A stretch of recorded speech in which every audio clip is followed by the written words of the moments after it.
on one hand, to be an entrepreneur is to not be self-aware, right? Because in some sense, if you are self-aware, you realize the daunting statistics, right? Over 90% fail, on and so forth. So you wouldn't do it in the first place. So Well, yeah, you take you that subset of person, and then, they have that awareness to know, okay, this next stage is beyond me. Like, what do those conversations yeah. with you look like when that is sort of coming out?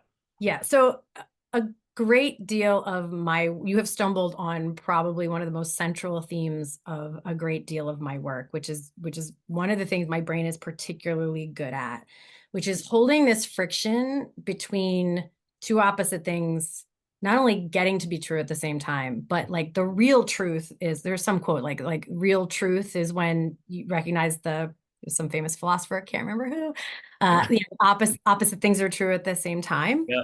Um, Holding two competing thoughts in your mind at the same time. I've heard it said something like Something that. like that, Yeah. because that borders on one of the best definitions. I know I said earlier it was just like endless decisions, but everything that is really true about entrepreneurship is a very contradictory thing. Like just a couple, like you have to be someone who can see really far out in advance, usually like further than other people can. Some part of your brain sees further in some way than other people can see, either not necessarily in time sometimes, but about a particular thing. You have vision in a way that other people can't see, but you also have to be able to look right in front of you to pivot short-term strategy. Right. And in this similar kind of thing, yeah, you do sort of have to be someone who is a little bit blind to risk and a little Right. bit blind to insecurity and a little bit blind to a lot of things to be able to be a really good entrepreneur.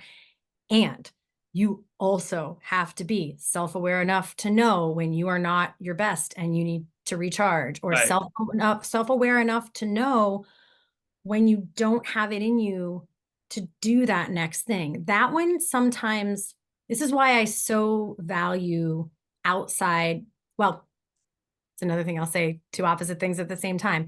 I really value people having outside perspectives, but outside objective perspectives. And then also, at the end of the day, this is a really important one for entrepreneurs. No one knows your business better than you. I think it's really dangerous how many people, when you have like a bunch of advisors or a bunch of investors or a bunch of friends or people who are, it's like parenting.